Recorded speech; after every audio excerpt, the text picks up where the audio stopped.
이틀이 지남에 예수께서 거기를 떠나 갈릴리로 가시며 친히 증언하시기를 선지자가 고향에서는 높임을 받지 못한다 하시고 갈릴리에 이르시매 갈릴리인들이 그를 영접하니 이는 자기들도 명절에 갔다가 예수께서 명절 중 예루살렘에서 하신 모든 일을 보았습니다라.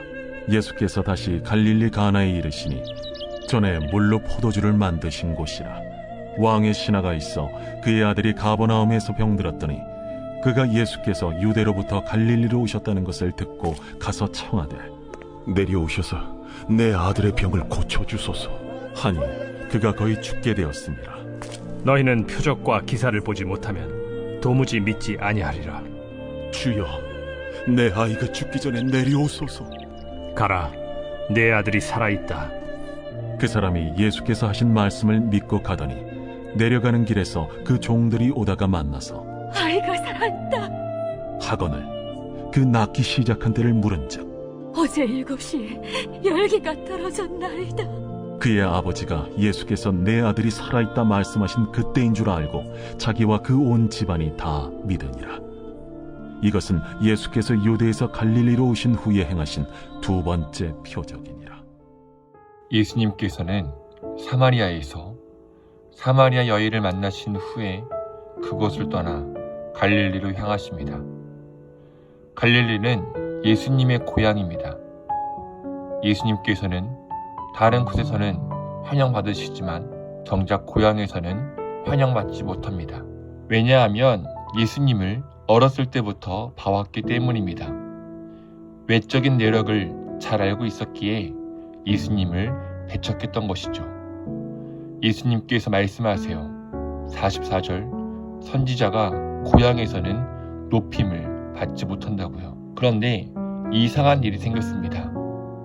예수님께서 갈릴리에 이르시자 갈릴리 사람들이 예수님을 영접합니다.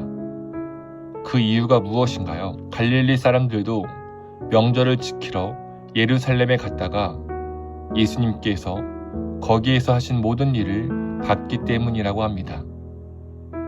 예수님을 배척하던 사람들이 예수님께서 하신 기적을 보고 영접하게 된 것입니다. 여러분, 우리의 믿음은 이렇게 시작할 수 있습니다. 이성으로 이해할 수 없는, 과학으로 설명할 수 없는 놀라운 일들을 보고 예수님을 믿기 시작하죠. 이렇게 예수님의 기적을 구하러 온 한 사람이 등장합니다. 바로 왕의 신하입니다. 왕의 신하는 자신의 아들이 병들었습니다. 감기나 팔, 다리가 부러진 정도가 아닌 죽기 일보 직전의 병입니다. 왕의 신하였으니 최고의 의료 기술을 다 동원해 봤겠죠. 하지만 소용없었습니다. 그러자 그는 마지막 수단으로 예수님께 도움을 요청하러 옵니다. 가버나움에서 갈릴리까지 34km나 떨어진 먼 거리였지만 그는 먼 길을 마다하지 않고 달려왔습니다. 그리고 예수님께 살려달라 간절히 요청합니다. 그에게는 마지막 희망이 예수님이었습니다. 여러분, 우리에게도 이런 모습이 있습니다. 배척하던 갈릴리 사람들이 표적을 보고 예수님을 영접한 것처럼 왕의 신하가 마지막 카드로 예수님의 기적을 구한 것처럼 우리도 기적을 직접 봐야만 믿거나 마지막 카드로 예수님의 기적을 구합니다. 물론 그럴 수 있습니다. 어쩌면 그것이 당연한지도 모릅니다. 하지만 이것은 믿음의 시작이지 믿음의 결과가 되어서는 안 됩니다. 예수님께서도 말씀하십니다. 너희는 표적과 기사를 보지 못하면 도무지 믿을 수 없냐고요. 바로 이때 예수님께서는 왕의 신하에게 믿음의 선택을 하게 하십니다. 살려달라고 간청하는 왕의 신하에게 가라, 네 아들이 살아있다 라고 말씀하세요. 이 말씀을 듣는 왕의 신하는 어리둥절했을 겁니다. 34km나 떨어져 있는 자신의 아들이 예수님 말씀처럼 나았는지 아니면 귀찮아서 그냥 거짓말 하시는 건지 확인할 길이 없었기 때문이죠. 아니 예수님, 그냥 같이 가기 싫으시면 싫다고 하시지 이게 무슨 말씀이세요? 제 아들 목숨 가지고 장난치십니까? 라고도 말할 수 있었습니다. 하지만 왕의 신하는 어떤 선택을 합니까? 예수님께서 하신 말씀을 믿고 가버나움으로 내려갑니다. 그러자 어떤 일이 생기죠? 내려가는 길에서 종들을 만납니다. 그리고 아이가 살아있다는 기쁜 소식을 듣습니다. 더불어 낫기 시작한 때가 예수님께서 네 아들이 살아있다 말씀하신 그때와 동일하다는 것을 깨닫습니다. 이 일로 인해 왕의 신하와 그 온 집안이 다 믿게 되었습니다.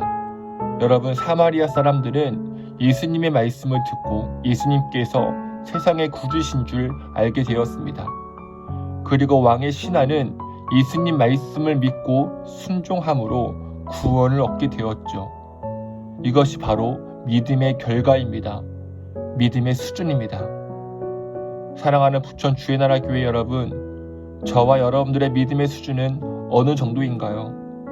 무엇을 들어야만, 무엇을 봐야만, 무엇을 겪어야만 믿으시나요? 만약 그렇다면 초보 단계입니다. 하지만 이미 우리에게 구원의 완성을 보여주셨으며 성경을 통해 믿음의 길을 보여주신 것을 믿고 순종한다면 고급 단계입니다. 오늘 하루 말씀을 가까이 하고 말씀의 기쁨으로 순종하여 각자의 삶에서 주님을 경험하길 축복합니다. 주의 말씀 의지하여 믿음의 클래스를 보여주는 어떤 상황에서도 승리하는 저와 여러분 되시길 축복합니다. 우리는 주의 나라 백성입니다. 믿음과 삶을 살아내는 실력이 너무나 다른 내 모습을 볼 때 이 모습도 주가 사랑하실까 자신 없는 내 모습 그저 주님 앞에 있네 나 같은 자도 사랑하여 주시고 한 번도 나를 떠나지 않으셨네 아픔 속에 주를 작게 여긴 날 꾸짖지 않으시고 내 손